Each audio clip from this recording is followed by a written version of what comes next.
Hey, it's Tim Miller from the Bulwark. A scared and rattled and reeling Donald Trump issued a late Friday night bleat backing out of the debate with Kamala Harris officially and proposing a counteroffer that some in the media don't really know how to cover appropriately. So let me just back up and walk you through exactly what's happening here. You might remember that Trump had agreed to a ABC debate in September with President Biden. They had agreed to the same set of rules that happened in the Atlanta debate that was sponsored by CNN, the mute button, no audience, things of that nature. It was going to be the only other debate of the cycle. Traditionally, in past presidential cycles, there had been a commission on debates that kind of handled all this stuff.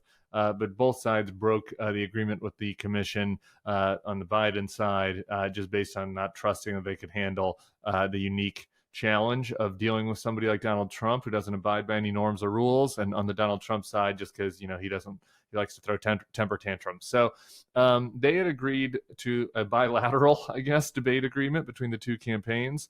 When President Biden stepped aside, Donald Trump started to make noise that he was going to back out of the ABC debate. He officially did so this morning. Here is his statement, if you want to call it that. I have agreed with Fox News to debate Kamala Harris on Wednesday, September 4th. The debate was previously scheduled against Sleepy Joe Biden on ABC, but has been terminated, and that Biden will no longer be a participant. And I am in litigation against ABC Network and George Slopadopoulous. Good luck with that. That's a very professional remark there by a presidential candidate. The Fox News debate will be held in the Great Commonwealth of Pennsylvania at a site in an area to be determined. The moderators of the debate will be Brett Baer and Martha McCallum, and the rules will be similar to the rules of my debate with Joe, who has been treated horribly by his party. Oh, he really cares about that. All caps now, but with a full arena audience. All right. So, firstly, like all of these statements, all of these like declarations from a narcissistic sociopath that these are the things that will happen. These are the things that he decrees. That's like not how this works. All right. Again, traditionally there was a debate commission. He backed out of that, and so now this is a negotiation between the two parties, the Democratic nominee and the Republican. So Donald Trump just doesn't get to. Sorry. So. Now it's a agreement between the two parties, the Democratic nominee and the Republican. So Donald Trump doesn't just get to set the terms at his own whim. Doesn't get to just tell the black lady what to do. He has to negotiate. He supposedly was good at that, the art of the deal, and all that. And so this is, I guess, a posturing tactic, though from an area of extreme weakness. Obviously, if he felt capable of debating Kamala Harris. On neutral turf, or he wasn't at all afraid of standing up to her. He just would accept the same terms he'd already agreed to with Joe Biden. Clearly, he's worried and recognizes that Kamala is a more formidable foe on the debate stage than Biden was, and so he needs to kind of cower and back away from that and try to create some new terms. The specifics of these terms are like patently ridiculous, of course. Having a full arena audience is absurd. There's no reason that the Harris campaign would agree to that. Having it on Fox, also kind of silly. He proposed, I guess, between Baer and McCallum, the two more news adjacent anchors on Fox than some of the, just pure propaganda anchors. But even still, don't see a ton of reason for Kamala Harris to agree to that.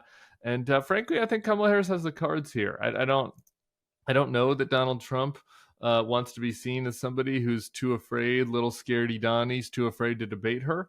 So I don't know. I think that she can play hardball on this and force him to agree to the original terms. If he doesn't end up debating, I think that will look much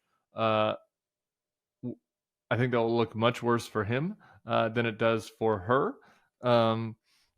The Fox side of this, I don't know. I think maybe conceivably there's some argument for Kamala to think about, whether if some of these other terms are agreed to, whether there is a Fox moderator. In some ways, I think that would help her to kind of demonstrate that she'll take him on even in hostile territory. I don't think she has to do that, but I wouldn't close the door to it.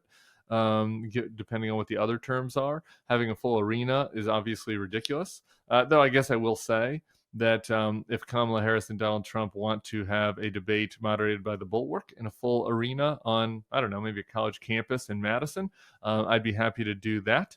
That seems to be about as serious of a proposal as the one that Donald Trump is proposing right now. So anyway, I think the main takeaway here is this person is feeling the pressure. Donald Trump is feeling the heat.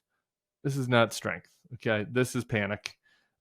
He's panicking, and we'll see how it turns out. I expect in the end, both of these candidates are incentivized to debate, and we'll end up finding a way to debate. And Donald Trump will just, act like a clown between now and then.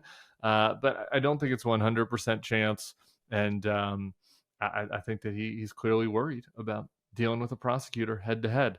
All right, that is it. There's a little Saturday Tim take for you. We'll be back here as news develops. Keep an eye out for potential VP selection this weekend. And we'll be back with the podcast on Monday. Make sure to subscribe to the feed. We'll see you all soon. Peace.